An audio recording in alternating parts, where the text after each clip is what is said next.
Good morning. I was just doing my Alexander awareness etudes a few minutes ago, and I got to the one etude called Twisties, and I noticed my essential tremor showing up, and I got curious about it because I have a student right now who is dealing with her own essential tremor, which happens to be getting worse. So that can happen, and it happens to a lot of people, and it doesn't have to be something of major concern, although it's always a good idea to get something like that checked out if it's getting a lot worse. So that makes sense to go to the doctor. But I have also experienced that really good constructive thinking, really good attention to our use has a positive effect on the experience of that essential tremor. So I was first diagnosed with an essential tremor in my very early 20s. I must have been around 20, actually, when I was diagnosed. And I went to get it checked out because I noticed that when I held my arm up here, straight ahead, there was a little shaking. And on the video, you may or may not be able to see it. It's just a little vibration that shows up, and it's not really very bad right now. In fact, most of the time, my tremor doesn't really bother me. If I'm nervous, it gets worse. And there are some times when I'm, really excited or nervous, and I want to drink some water from a glass, and my glass shakes, and that's really obvious. Sometimes I need to use two hands to drink from the glass, and it's just always been like that, or it's been like that for a really long time. So I'm just used to that, and I don't let it worry me excessively. Most of the time, I don't worry about it at all. Also, I worry about it less because of what I said a moment ago, that I know that my use is related to my experience of the tremor. And I know this from long ago when I was actually an Alexander Technique student. When I would have a really good Alexander lesson, hands-on from a very excellent Alexander Technique teacher, I would end up in a state of such calm, relaxation, that the tremor disappeared. It was gone. So that was really interesting. That told me that it was reversible, that there was something I could do about it, and that it was related to my use of self, how I used my mind, body, whole self. And so knowing that gave me a lot of comfort. It reassured me that I had some control over that essential tremor. Now, I haven't really paid a lot of attention to it. Actually, one other thing I do want to add, the glass showing up, that's not a big deal when my glass shakes, right? But it's more of a big deal if I am playing the violin and I'm performing, and that used to be more distressing, because especially when I would get to playing at the tip of the bow with my arm outstretched like this, if I was playing a piano or pianissimo passage, especially a slow passage where I would need to hold my bow still or moving it very slowly and quietly, especially if I was in a concert situation, but even at home by myself, that's when the essential tremor would show up and it would make my bow bounce. Not fun, because that was very noticeable, especially to me, but also to people listening if they were paying attention to what I was doing. So that's when it bothered me the most. But I wasn't really performing a lot for a long time in situations where that would show up. So I never really did much about the tremor itself. However, I did keep working on my Alexander technique. And in the last years, with Primal Alexander, which is a hands-free method of teaching the technique developed by Mia Morales, this is the main way that I teach the Alexander technique now, which is hands-free. I've been teaching it that way through the internet for many years now. I think since 2015, I've been teaching Primal Alexander, and I've been teaching exclusively online. And I've been teaching online myself the Alexander technique since 2011, I believe. So, or maybe 2008. I can't remember. Anyway, it's been a long time. So what I wanted to share today was about a little exploration that I just did because of this student who's been talking about her tremor recently. So it's kind of more in my consciousness these days, more aware of my own tremor and just thinking about tremors in general a little bit more thanks to my student. So I was doing my etudes and I got to the etude called Twisties, and I noticed that, let me show you the movements in Twisties. Whenever I do a zero, I'm doing my constructive thinking. So I do some zeros first. 0, 0, and I notice that my whole system gets a little easier. 0, 0. I bring my hands up here, 0, and I flip.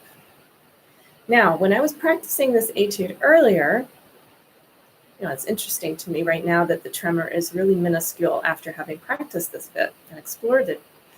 It's very minimal. It's still showing up right now, especially in my right hand. It's always more in my right hand than in my left. It's showing up, but much less than it was before. 0. And I flip back.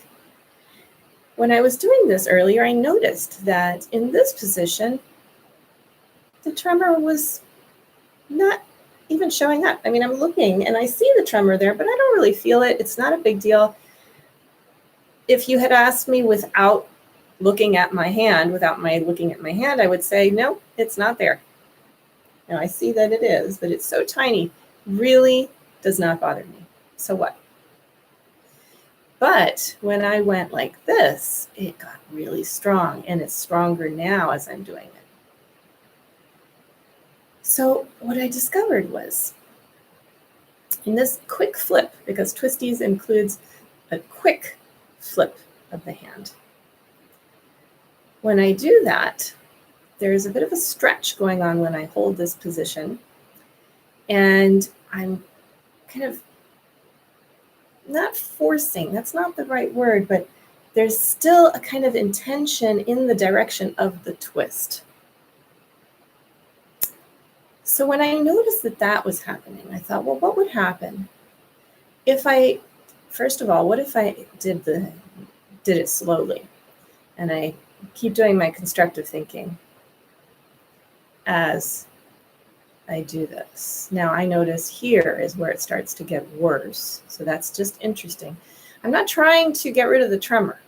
This is really important. I'm not trying to do anything to change the tremor. I'm just observing more carefully with curiosity, wondering what's actually happening when I do this twist. And I notice there's a point at which it starts to show up, which is about here. Now, what if I keep going? 0, 0. It gets worse the more I twist. And I come back and it's gone, mostly. Now, what would happen if I did the twist and yet allowed myself to think, how can I say this? To think about going in the other direction. Now, interestingly, now that's mental gymnastics. This is an act of the imagination.